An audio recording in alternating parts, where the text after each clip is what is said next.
Hello guys, welcome back to my YouTube channel Standout Classes. So today I'm going to start a very important part आपका chapter 2 relation and functions का. ठीक है, last video में मैंने आपके साथ introduction discuss करा था फंक्शंस का.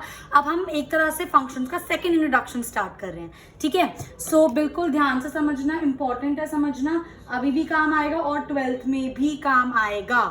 ठीक है guys, so let's get started. Okay, तो आज मैं आपको बताने वाली हूँ कि कुछ फंक्शंस के ग्राफ कैसे होते हैं और उन पर्टिकुलर फंक्शंस की डोमेन क्या होती है और रेंज क्या होती है. उससे पहले हम एक ही चीज डिस्कस कर लेते हैं. डोमेन क्या होता था? Domain is the value of x. Domain क्या होता था guys? Domain is the value of x. एक बार ऐसे मैं आपको लिख के ये चीज बता देती हूँ.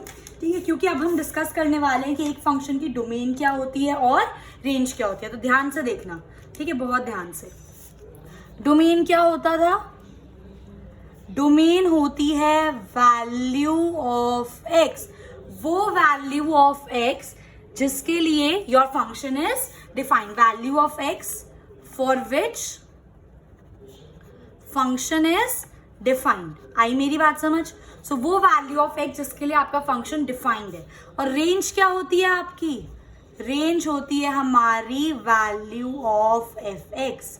एक बात हमेशा ध्यान रखना, जब आपकी डोमेन डिफाइन होगी जिस फंक्शन की, तब भी आप उसकी रेंज निकाल सकते हो. अगर आपका फंक्शन डिफाइंड ही नहीं है तो आप उसकी रेंज नहीं निकाल सकते. और डिफाइन का मतलब क्या होता है? मैंने डिटेल में ये चीज आपके साथ डिस्कस करी थी. डिफाइन का मतलब तब होता है जब आपका डिनोमिनेटर में जीरो ना बने. फॉर एग्जाम्पल मेरा x माइनस 1/2x है ये फंक्शन, तो ये मेरा डिफाइन सिर्फ तब होगा जब मेरा x इज इक्वल टू 0 नहीं होगा. ये मैंने आपके साथ अपनी लास्ट वीडियो में बहुत अच्छे से डिस्कस करा. अगर किसी बच्चे ने मिस कर दिया तो वो देख सकते हैं. ठीक है, for better understanding. And range का मतलब होता है कि मैं ऐसी क्या x की वैल्यू पुट करूं, ऐसी मैं क्या x की वैल्यू पुट करूं गाइस जिससे मेरा fx चेंज हो. ठीक है, फॉर एग्जाम्पल अगर मैं यहाँ पे ले रही हूँ fx is equal to 2x plus 1. ठीक है, अब इसमें जो भी मैं x की वैल्यू पुट करूंगी वो तो मेरा हो जाएगा डोमेन, और जो भी मैं x की वैल्यू पुट करके मेरा फाइनल आंसर आएगा fx, वो मेरा क्या हो जाएगा? रेंज. आई मेरी बात समझ? इस पर्टिकुलर फंक्शन में डोमेन कुछ भी पुट करो, डिनोमिनेटर में 0 नहीं आएगा तो ये डिफाइंड रहेगा. तो डोमेन इसकी क्या हो गई? आर. अब उसी तरह कुछ मैं पुट कर रही हूँ, मेरा आंसर आएगा ही आएगा. तो fx की वैल्यू भी हमेशा कुछ ना कुछ आएगी, तो आर. ठीक है, ये बस एक छोटा सा रिविजन था डोमेन और रेंज का होता क्या है. अब हम स्टार्ट करते हैं इसको. ठीक है, so I am starting it with identity functions. ठीक है, अब सबसे पहला जो हमारा फंक्शन है identity function. Identity function is when fx is equals to x. When fx is equals to x. अब इसके अंदर आप ध्यान से देखो, मैं जो भी x की वैल्यू पुट करूंगी वो सेम मेरी fx की वैल्यू आएगी. चाहे आप x को 1 पुट कर लो, आपका fx क्या आएगा? 1. आप x को 2 पुट कर लो, आपका fx क्या आएगा? 2. आप x को 3 पुट कर लो, आपका fx क्या आएगा? 3. ठीक है, so by putting x we are getting x only. मतलब x जो हम पुट कर रहे हैं, कहने का मतलब ये है, तो मेरी जो fx की वैल्यू आएगी वो x ही आएगी क्योंकि ये दोनों इक्वल हैं. ठीक है, तो इसका ग्राफ हमारा कैसा होता है? हमेशा स्ट्रेट लाइन जो आपकी ओरिजिन से पास करेगी, क्योंकि यही एक ऐसी लाइन है कि जिसमें आप जो भी, यहाँ पे मैंने x लिया, यहाँ पे मैंने fx लिया. हमेशा याद रखना, हम fx को y लेते हैं, हम fx को y लेते हैं. तो मैंने x लिया और y एक्सिस क्या ले लिया मैंने? fx. अब मैं जो भी यहाँ पे x की वैल्यू पुट करूंगी वही मेरी y की वैल्यू आएगी. यहाँ पे 2 पुट करा तो y की वैल्यू 2 आ गई. यहाँ पे 4 पुट करा तो y की वैल्यू क्या आ गई? 4 आ गई. समझ रहे हो मेरी बात? तो यहाँ देखो, यहाँ पे भी देख सकते हो आप. अगर मैंने फॉर एग्जांपल यहाँ पे ये वाली वैल्यू पुट करी दैट इज -2, तो मेरी एक y की वैल्यू भी क्या आएगी? -2. तो इसलिए कोई भी आपका आइडेंटिटी फंक्शन हो fx is equal to x, इसका मतलब क्या है कि हम जो x की वैल्यू पुट करेंगे वही fx आएगा. इसका एक और मतलब है, x की वैल्यू मतलब क्या? डोमेन. तो जो मेरा डोमेन होगा वही मेरा रेंज होगा, क्योंकि x की value is equal to fx की वैल्यू. आ रही है मेरी बात समझ? ठीक है, तो इसका ग्राफ क्या होता है? Straight line. और इसकी डोमेन क्या होगी? r. और इसकी रेंज भी क्या होगी? r. क्योंकि मैं यहाँ पे कोई भी x की वैल्यू पुट कर सकती हूँ सारे रियल नंबर में से. ये मेरा जो फंक्शन है वो डिफाइंड रहेगा. तो मेरा डोमेन क्या हो गया? r हो गया. अब जब डोमेन r है तो जो x की वैल्यू है वही मेरी fx की वैल्यूज है, तो रेंज भी क्या हो गया? मेरा r हो गया. आई मेरी बात समझ। एक छोटा सा टॉपिक और है, रिप्रेजेंटेशन, कि हम एक फंक्शन को कैसे रिप्रेजेंट करते हैं, या तो रूल्स के अकॉर्डिंग या तो ग्राफ। रूल क्या हो गया मेरा, यही लास्ट वीडियो में बताया था, rule is a relation, relation is a function, है ना। तो रूल क्या हो गया मेरा, F x is equals to X. तो मैं इसको ऐसे भी लिख सकती हूँ और मैं इसको ग्राफिकली भी रिप्रेजेंट कर सकती हूँ, जो मैंने अभी आपके लिए यहाँ पर करा है। आई होप गाइज ये चीज आपको अच्छे से समझ आ रही है। मूविंग ऑन, ठीक है। नेक्स्ट मेरा फंक्शन आता है कांस्टेंट फंक्शन। अगर कांस्टेंट फंक्शन का मतलब क्या हुआ, when f x is equals to c, ठीक है। अब जी ये तो मेरा रूल हो गया, f x is equals to c. अब इसका ग्राफ क्या होगा, सबसे पहले ग्राफ देखो, f x is equals to c. F x क्या है मेरा गाइज, मैंने अभी क्या बताया, एफ एक्स क्या है, वाई। तो y इज इक्वल्स टू सी, मतलब जो भी मेरा y है वो c एक पॉइंट पर फिक्स्ड है। तो इसका ग्राफ कैसे बनेगा, ये x एक्सिस, ये y is equals to F X. तो यहाँ पे एक ये आएगी line which is parallel to x axis. अब कुछ भी x रख लो, आपका y हमेशा क्या आएगा, c। चाहे मैं x ये ले लूँ तब भी मेरा y यही आएगा, चाहे मैं x ये ले लूँ तब भी मेरा y यही आएगा, चाहे मैं x ये ले लूँ तब भी मेरा y यही आएगा। कांस्टेंट, समझे मेरी बात, ठीक है। तो ये तो हो गया ऐसा ग्राफ। अब खुद सोचो, ये एक फंक्शन है, F x is equals to c, ठीक है, या फिर y is equals to c, कुछ भी बोल सकते हो। रेंज तो सीधा सीधा देख के पता चल रही है, एफ एक्स की वैल्यू हमेशा क्या रहेगी, एक कांस्टेंट। चाहे मैं F x is equals to 3 ले लूं तो मेरा रेंज हमेशा क्या रहेगा, c, मतलब कांस्टेंट 3 ही रहेगी। अब आप सोचोगे इसके अंदर डोमेन तो है ही नहीं, है ना, इसमें x की वैल्यू का है, मेरा फंक्शन तो ये ऐसे है, F x is equals to c, इसमें x का है, मैं x की वैल्यू कहाँ पुट करूँ, इसलिए हम इसका डोमेन r लेंगे, क्योंकि मैं इसमें कुछ भी पुट करूँ, क्योंकि है ही नहीं ना फंक्शन, अगर मैं कुछ भी पुट करूँ डोमेन में, क्योंकि x है ही नहीं इसके अंदर, तो उस पर कोई असर नहीं पड़ेगा, मेरा फंक्शन एज इट इज रहेगा, मेरा फंक्शन डिफाइंड रहेगा। क्योंकि इसके अंदर x नहीं है तो मैं डोमेन क्या लूंगी, r, क्योंकि मैं कुछ भी वैल्यू पुट करूं मेरा फंक्शन डिफाइंड ही रहेगा, क्योंकि है ही नहीं वो इसके अंदर। समझ रहे हो मेरी बात, ठीक है। तो कोई भी आप x की वैल्यू पुट करो, क्योंकि x है ही नहीं इसके अंदर, इसलिए आपका फंक्शन एज इट इज रहेगा, डिफाइंड रहेगा। तो इसलिए इसमें हमने डोमेन क्या ली है, इसकी r।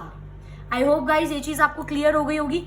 मूविंग ऑन, नेक्स्ट आता है मेरा पॉलिनोमियल फंक्शन, ठीक है। सबको पता है पॉलिनोमियल फंक्शंस क्या होते हैं, ठीक है। अब मैंने यहाँ पे एक पॉलिनोमियल फंक्शन लिया है, F x is equals to X square, ठीक है। ये मेरा एक पॉलिनोमियल फंक्शन है, मैं कुछ भी ले सकती थी। नेक्स्ट पे मैंने एक और एग्जांपल लिया है, ठीक है। अब जब आप आगे अपने चैप्टर्स पढ़ोगे ना, आपका एक चैप्टर है कोनिक सेक्शंस, ठीक है। उस कोनिक सेक्शंस में इक्वेशंस हम पढ़ेंगे, तो जब आपको पता चलेगा कि when something y is equals to X square, तो ये एक पैराबोला की इक्वेशन होती है, एंड ऑल्सो अपवर्ड पैराबोला। तो अभी आप इसकी डिटेल में मत जाओ, ये जब हम कोनिक सेक्शंस पढ़ेंगे तो हम इस चीज को डिटेल में पढ़ेंगे, ठीक है। अभी के लिए हमने ये समझा दैट ये मेरा एक्स एक्सिस है, ये मेरा y is equals to F X है, और जो F X equals to X square का ग्राफ कैसा होगा, एक अपवर्ड पैराबोला होगा।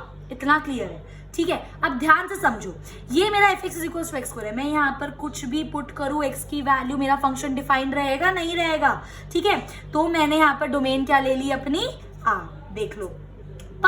बट रेंज क्या होगी, क्योंकि मेरा ये हमेशा अपवर्ड साइड है, एक्स एक्सिस के ऊपर है, तो हमेशा ये मेरी रेंज, मतलब जो y की वैल्यू क्या रहेगी मेरी, पॉजिटिव, क्योंकि देखो ना ऊपर साइड है, नीचे आता तो नेगेटिव होता, ठीक है। बट किस साइड है, y की वैल्यू में देखना है हमें, तो y हमारा क्या रह रहा है, पॉजिटिव। अगर ये मेरा ऐसे होता तब मेरा y पूरा नेगेटिव रहता, क्योंकि देखो y की नेगेटिव साइड आ गया, पर क्योंकि मेरा ऊपर है तो मेरी जो रेंज है, जो मेरी एफ एक्स की वैल्यू है, वो हमेशा एक रियल नंबर होगा, पर सिर्फ पॉजिटिव वाले रियल नंबर, क्योंकि मेरा ग्राफ इसमें अपवर्ड बना है y एक्सिस के साथ। क्लियर, तो रेंज हो गई r पॉजिटिव। r पॉजिटिव का मतलब क्या हुआ, सारे रियल नंबर पर सिर्फ पॉजिटिव वाले। आई होप गाइज ये चीज आपको अच्छे से क्लियर हो रही है, ठीक है। मूविंग ऑन, अब मैंने एक और आपके लिए यहाँ पे फंक्शन लिया ताकि मैं आपको और अच्छे से ये चीज क्लियर करा सकूं। F x is equals to X का क्यूब, ठीक है। इसका जो ग्राफ बनता है ना, वो ऐसे बनता है, मैंने आपको यहाँ पे बना के दिखाया हुआ है, ठीक है। अब मेरा मेन कंसर्न है आपको समझाना डोमेन और रेंज। सबसे पहली बात तो ये समझो, डोमेन क्या होता है, वैल्यू ऑफ एक्स। मैं x की यहाँ पे कोई भी वैल्यू पुट करूं, मेरा ये फंक्शन डिफाइंड रहेगा, डिनोमिनेटर में 0 नहीं बनेगा, तो सीधा सीधा मेरा डोमेन क्या आ गया, r आ गया। अब जब आप एफ एक्स को निकालोगे, एफ एक्स क्या है मेरा, y, मतलब जब मैं x की वैल्यू पुट करी तो मेरी y या मेरी एफ एक्स की वैल्यू क्या है, वो क्या होता है मेरा रेंज। अभी मैंने आपको बताया, ठीक है। अब आप इस ग्राफ को देखो, कुछ मेरी जो वैल्यूज है वो y की अप साइड भी आ रही है और कुछ जो मेरी वैल्यूज है वो y की यहाँ पर नेगेटिव साइड भी आ रही है। मतलब आएंगी तो जरूर, r ही रहेगा, बट इस बार r के पॉजिटिव भी रहेंगे और r के नेगेटिव भी रहेंगे, क्योंकि आधा ग्राफ अपवर्ड है, आधा ग्राफ डाउनवर्ड है। आ रही है मेरी बात समझ? तो मेरी जो मेरी रेंज हो गई वो क्या हो गई? सिंपल r का मतलब r पॉजिटिव भी है सारे और इसके अंदर r नेगेटिव भी है। आई मेरी बात समझ?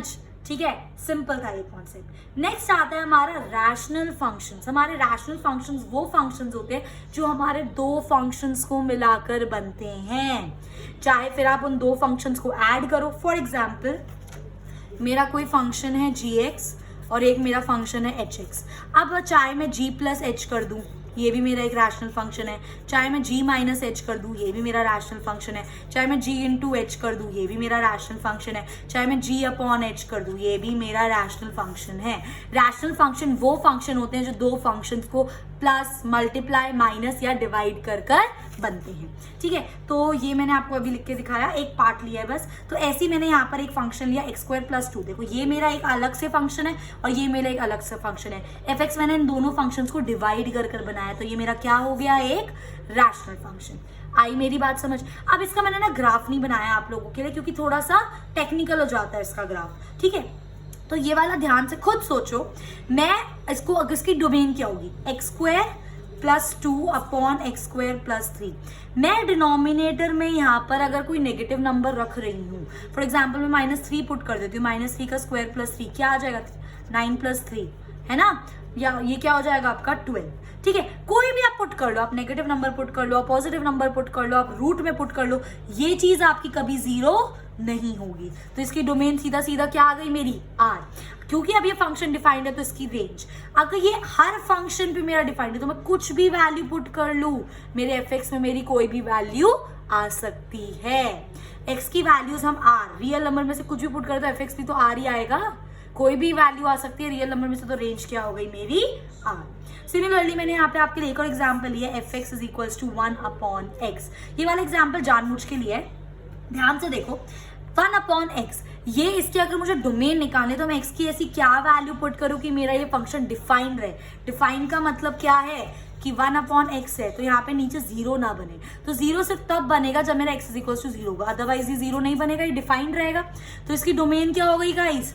इसकी मेरी डोमेन सारे r होंगे, सारे रियल नंबर, बस उसमें से 0 को मैंने क्या कर दिया? माइनस। सारे रियल नंबर्स में यहाँ पे पुट कर लो, मेरा डिफाइंड रहेगा। बस 0 अगर मैंने पुट कर दिया तो ये नॉट डिफाइंड हो जाएगा, तो 0 को मैंने क्या कर दिया? हटा दिया। तो ये मेरी क्या बन गई? इसकी डोमेन। अब जो आपकी डोमेन बन रही है, आप कुछ वैल्यू पुट कर रहे हो तो fx की वैल्यू आपकी क्या आ रही है? fx की वैल्यू भी मेरी r माइनस 0। खुद सोचा ना, 1 अपॉन कुछ भी मैंने पुट करा तो वाई कुछ भी आंसर आएगा, बट अगर क्योंकि मैं यहाँ पे 1 अपॉन 0 पुट नहीं कर रही हूँ तो मेरा ये आंसर 0 नहीं आ सकता। तो fx मेरा मतलब रेंज क्या हो गई? r minus 0। आ रही है मेरी बात समझ? डोमेन क्या हो गया, रेंज क्या हो गया? क्लियर? ये होते हैं हमारे रैशनल फंक्शंस। नेक्स्ट होता है गाइस मेरा मॉड्यूलस फंक्शंस। नाम बहुत ज्यादा सुना होगा, करा भी होगा, 10th में भी बहुत बार हम लोगों ने चीज करी है। Modulus function is this. थोड़ा सा बता देती हूँ क्या होता है। मॉड्यूलस फंक्शन का मतलब होता है गाइस कि जो भी मेरा नंबर कुछ भी, देखो मॉड किसको बोलते हैं? सबसे पहले तो ये समझो, मॉड होता है ये, इसके अंदर मैं अगर -3 कोई भी नेगेटिव नंबर रखूंगी और मैं इसको सॉल्व करूं तो भी मेरे को पॉजिटिव आंसर देगा, और अगर इसके अंदर मैं पॉजिटिव नंबर रख रही हूं तो भी वो मुझे पॉजिटिव आंसर ही देगा। मॉड का काम होता है एक नेगेटिव नंबर को पॉजिटिव बनाना। इतनी बात हम लोगों को क्लियर है, ठीक है। और आपने ये चीज हमेशा सीखी होगी, जब भी हम मॉडुलस के साथ काम करते हैं तो हम उसको ब्रेक करते हैं दो चीजों में। आज ये भी कॉन्सेप्ट अपना बिल्कुल अच्छे से क्लियर कर लो कि ब्रेक हम कैसे करते हैं। ये है मेरा मॉडुलस x, ठीक है, fx is equals to modulus x। अब मुझे इसको ब्रेक करना है। अब ध्यान से देखो, मॉडुलस को भूल जाओ। अगर मैं यहाँ पर x लूंगी, ठीक है, अगर मैं सिर्फ यहाँ पर x ले रही हूँ मतलब that is a positive x, ठीक है। तो अगर मॉडुलस में मैं कुछ भी ऐसे समझो ना, मैं कोई भी x जो ले रही हूँ वो 0 से बड़ा ले रही हूँ, मैं कोई भी x जो ले रही हूँ वो 0 से बड़ा ले रही हूँ, मतलब पॉजिटिव ले रही हूँ, तो ये मेरा हमेशा क्या रहेगा, अगर मैं x अपना 0 से पॉजिटिव बड़ा ले रही हूँ, इसको अलग से कर दो, ठीक है, तो मेरा ये हमेशा पॉजिटिव रहेगा। मॉडुलस का काम क्या है, नंबर को पॉजिटिव रखना। यही काम है मॉडुलस का गाइस, या नहीं, है ना? ठीक है, तो यही चीज मैंने यहाँ पर करी। अब एक नेगेटिव वाले में आपको ये चीज समझने की जरूरत है कि अगर मैं यहाँ पर कोई नेगेटिव नंबर ले रही हूँ, मतलब मॉडुलस के अंदर, दैट मीन्स अगर मैं यहाँ पर जो आपका x ले रही हूँ वो लेस देन 0 ले रही हूँ, क्या होगा? वो नेगेटिव होगा। नहीं आया समझ? कोई बात नहीं, एक और बार आपको समझाते हैं इस चीज को। x ग्रेटर देन 0 का मतलब क्या होता है? पॉजिटिव x, और x लेस देन 0 का मतलब क्या होता है? Negative x। इसमें तो कोई दिक्कत नहीं है। x ग्रेटर देन 0 का मतलब क्या है हमारा? पॉजिटिव x, और x लेस देन 0 का मतलब क्या है हमारा? Negative x। ये चीज हम लोगों को क्लियर है। तो वही चीज मैं आपको बोल रही हूँ, जब हम उसकी डेफिनेशन ब्रेक करेंगे, अगर वो मेरा x आ रहा है सॉल्व करके, that means x is greater than equal to 0, मतलब या तो 0 है या उससे बड़ा है, तभी तो मेरा मॉडुलस पॉजिटिव आ रहा है। ठीक है, और अगर मैं x अपना लेस देन 0 ले रही हूँ, दैट मीन्स मेरा x क्या है? एक नेगेटिव नंबर है। समझ रहे हो? क्योंकि अगर मैं एक नेगेटिव नंबर ले रही हूँ और मॉडुलस के अंदर, तो बाहर आके मुझे पॉजिटिव नंबर ही देगा। बस मैं मॉडुलस को छोड़ के उस x को डिफाइन कर रही हूँ कि अगर मैं x अपना 0 से बड़ा लूंगी तो वो मेरा x क्या रहेगा? पॉजिटिव रहेगा, और अगर मैं x अपना 0 से छोटा लूंगी तो वो मेरा x क्या रहेगा? नेगेटिव रहेगा।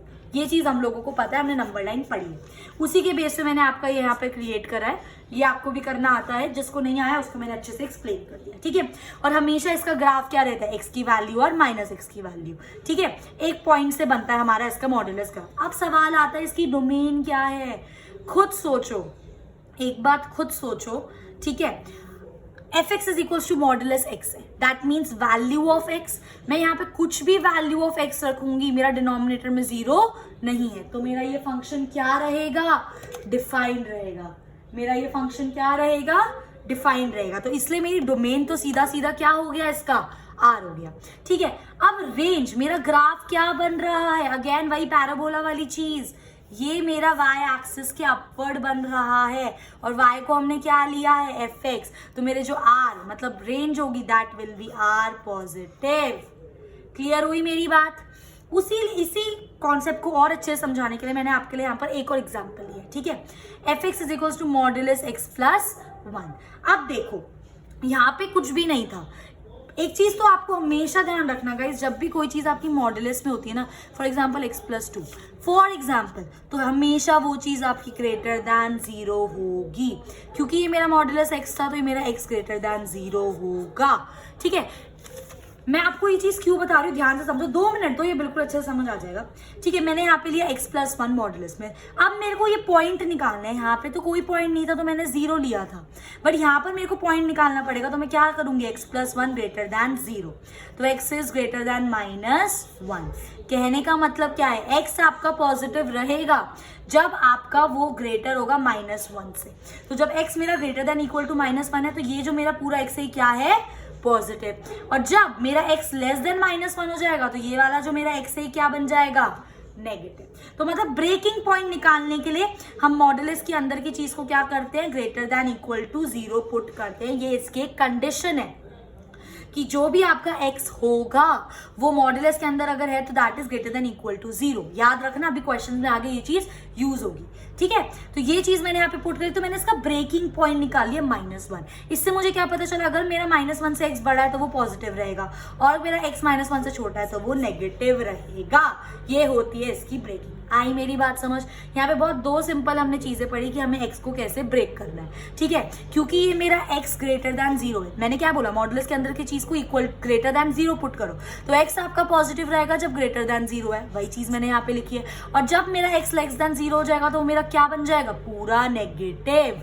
सिमिलरली ये चीज मैंने यहाँ पर करी, x प्लस 1 ग्रेटर दैन 0, तो x इज ग्रेटर देन -1, मतलब x आपका पॉजिटिव रहेगा when it is greater then -1। तो ये जो पूरे अंदर की वैल्यू है ये मेरी पॉजिटिव रहेगी when it is greater then -1, और जब ये लेस देन -1 तो ये आपका क्या बन जाएगा? नेगेटिव। आया ब्रेक करना? कैसे ब्रेक करते हैं? उसको अंदर को greater than equal to 0 put करो, तो आपको उसकी वैल्यू पता चल जाएगी, ब्रेक इवन पॉइंट पता चल जाएगा, कहाँ पे वो पॉजिटिव है कहाँ पे वो नेगेटिव है। आई होप ये चीज आपको अच्छे से क्लियर हो गई होगी। Moving on guys, next is our signum function. ठीक है, सिग्नम फंक्शन में क्या है? एक हमें फंक्शन दे रखा है। ठीक है, अब सबसे पहले मैंने वही चीज करी, मैंने इसको ब्रेक करा। ठीक है। अब जो मेरा मॉड्यूलस x है, अभी मुझे पता है मॉड्यूलस x मेरा पॉजिटिव होगा when x is greater than 0। तो फर्स्ट मैंने जब कंडीशन ली x इज ग्रेटर दैन 0, तो मॉड्यूलस x को मैंने सिर्फ x लिख लिया, क्योंकि वो ग्रेटर दैन पॉजिटिव x रहेगा ना, है ना, upon x is equals to. अगर ऐसे समझ नहीं आ रहा है ना ये, तो एक काम करते हैं, इसको और थोड़े बेटर तरीके से हम लोग समझते हैं। ब्रेक कर लो इसको। ये है मेरा मॉड्यूलस x अपॉन x, ठीक है। अब अगर मेरा x ग्रेटर दैन 0 है, तो ये मेरा मॉड्यूलस x क्या होगा, x होगा पॉजिटिव, और upon x as it is, तो कैंसिल करके क्या आ गया 1, ठीक है। सिमिलरली अगर मेरा ये जो x है लेस दैन 0 है, तो मॉड्यूलस x क्या होगा, नेगेटिव x, राइट, और ये जो x है एज इट इज, तो कैंसिल करके क्या आ गया -1। वही चीज तो यहाँ पर करी है, पॉजिटिव लिया तो पॉजिटिव कैंसिल करके 1, अगर लेस देन 0 ले तो मॉड्यूलस x क्या हो गया, negative x upon x cancel करके -1, और इज इक्वल टू 0 की कंडीशन मुझको दे रखी है। ब्रेक करना आया, simple, modulus x greater than 0 positive x रहा, upon x as it is, cancel करके 1 आ गया, इसको कैंसिल करके -1। और इसका ग्राफ कैसे बन रहा है आपका, देखो ना, अगर मेरा x ग्रेटर देन 0 से ऊपर है, तो वो क्या है 1, तो 1 पे मैंने फिक्स कर दिया। और अगर मेरा x है लेस देन 0 है, तो वो क्या है -1, तो -1 पे मैंने फिक्स कर दिया, और x इज इक्वल्स टू 0, तो x इज इक्वल्स टू 0। अब इसकी डोमेन चाहे, अब आप ना एक्चुअल में देखो कि आपका फंक्शन क्या बन गया, 1, -1 एंड 0, ठीक है। ये मेरी ब्रेकिंग हुई है, ठीक है। अब मैं कुछ भी पुट कर लूं, क्योंकि इसके अंदर x तो है ही नहीं, मैं कुछ भी पुट कर सकती हूँ, मेरा ये फंक्शन एज इट इज रहेगा। चाहे मैं ग्रेटर देन 0 x को पुट करूँ तो भी मेरा आंसर 1 आएगा, चाहे मैं लेस देन 0 पुट करूँ तो -1 आएगा, और इक्वल टू 0 पुट करूँ तो 0 आएगा। मैं कुछ भी पुट कर सकती हूँ, मेरे डिफाइंड है सब कुछ। तो डोमेन क्या होगा इसकी, r। अब आप कुछ भी पुट कर रहे हो, या तो आपका जो fx है, फाइनल आंसर है, वो 1 आ रहा है, या तो -1 आ रहा है, या तो 0 आ रहा है। तो ये तीन आपकी क्या हो गई, रेंज, वैल्यू ऑफ fx। तो रेंज क्या हो गया, 1, -1 और 0। आई होप गाइज ये चीज आपको अच्छे से समझ आ रही है, ठीक है। इसके बाद इसका लास्ट टॉपिक है आपका ग्रेटेस्ट इंटीजर फंक्शन, जो कि आपको कॉन्सेप्चुअली भी समझना आपके लिए बहुत ज्यादा जरूरी है, ध्यान से समझना इस बात को, ठीक है। When my fx is equals to ये ब्रैकेट में x, इसको बोलते हैं ग्रेटेस्ट इंटीजर फंक्शन। मतलब क्या है ग्रेटेस्ट इंटीजर फंक्शन, इस बात का मतलब है कि अगर मैंने यहाँ पे आपके लिए एग्जाम्पल लिया, मैं कोई भी नंबर ले रही हूँ, फॉर एग्जाम्पल मैंने यहाँ पे 3.1 लिया, ठीक है, ये मेरा एक ग्रेटेस्ट इंटीजर फंक्शन मैंने लिया, तो जो इसकी वैल्यू होगी वो तो लेस दैन और इक्वल टू x, ये मेरा x है सपोज, ठीक है। जो वैल्यू या तो लेस दैन होगी या इक्वल होगी, क्योंकि पॉइंट में हमें होल नंबर चाहिए होता है, तो हमेशा वो आपका लेस दैन वाला होल नंबर आ जाएगा। आप सोचोगे ये चीज राउंड ऑफ की तरह हो गई, ठीक है, एक्चुअली में राउंड ऑफ की तरह है, बट हम राउंड ऑफ में क्या करते थे, अगर 3.5 होता था तो हम उसको 4 सिखाते हैं आप लोगों को, तो अगर 3.6 है तो हम उसको 4 सिखाएंगे, अगर 3.4 है तो हम उसको 3 सिखाएंगे। हमने चीज आपको सिखाई है कि 5 से अगर कम होता है तो छोटा वाला नंबर, 5 से बड़ा होता है तो बड़ा वाला नंबर, पर ग्रेटेस्ट इंटीजर में हमेशा छोटा वाला नंबर ही रहेगा। आई मेरी बात समझ, देखो जैसे मैंने यहाँ पे लिया f 2.1, ये मेरा fx है, तो इसका ग्रेटेस्ट है 2.1 का 2, 3.9 का भी 3, -2.3, -2.3 का क्या होगा गाइस, -2, और उससे भी छोटा -3, तो -2.3 और -3, छोटा क्या है -3, तो हम छोटा नंबर ले रहे हैं ना, तो ये हो गया -3। और अगर कोई होल नंबर है तो वो एज इट इज रहता है। तो अभी इतनी चीज याद रखो, ठीक है। इसके बाद ना जब इसकी मिसलेनियस एक्सरसाइज कराऊंगी, इसके बारे में एक और चीज बताऊंगी, उसके बेस पे हम ये क्वेश्चन सॉल्व करेंगे, तो और क्लियरिटी होगी आपको। आई मेरी बात समझ। तो जब भी हम ग्रेटेस्ट इंटीजर निकालते हैं, हमेशा हमारी वैल्यू लेस देन या इक्वल टू x आती है, ठीक है। तो ये मेरा क्या हो गया, 2.1 लेस देन, सबसे देखो 2.1 किसके बीच में है, 2 आपके 2 और 3 के बीच में पड़ेगी आपकी 2.1, तो आप छोटा वाला नंबर लोगे। आई मेरी बात समझ। तो इसलिए इसका हमारा ग्राफ देखो ऐसे बनता है, ये मैंने यहाँ पे शेड कर रखा है ना बन, मतलब ये इंक्लूडेड है, छोटा वाला नंबर इंक्लूडेड है, और यहाँ पर इंक्लूड नहीं है, ये इंक्लूडेड है, ये वाला जो नंबर है ये इंक्लूडेड, मतलब यहाँ से यहाँ पर कोई भी मेरी x की वैल्यू होगी, 2 से 3 के बीच में मेरी कोई भी x की वैल्यू होगी, तो मेरा आंसर 2 ही आएगा, क्योंकि वो इंक्लूडेड है। समझे मेरी बात। 3 से 4 में कोई भी आंसर 3 ही आएगा, 4 से 5 में 4 ही आएगा, 5 to 6 में यही, मतलब इसलिए मैंने इनको ऐसे क्लोज्ड देन ओपन, कि इसके बीच में कोई भी x की वैल्यू मेरा आंसर छोटा वाला ही आएगा।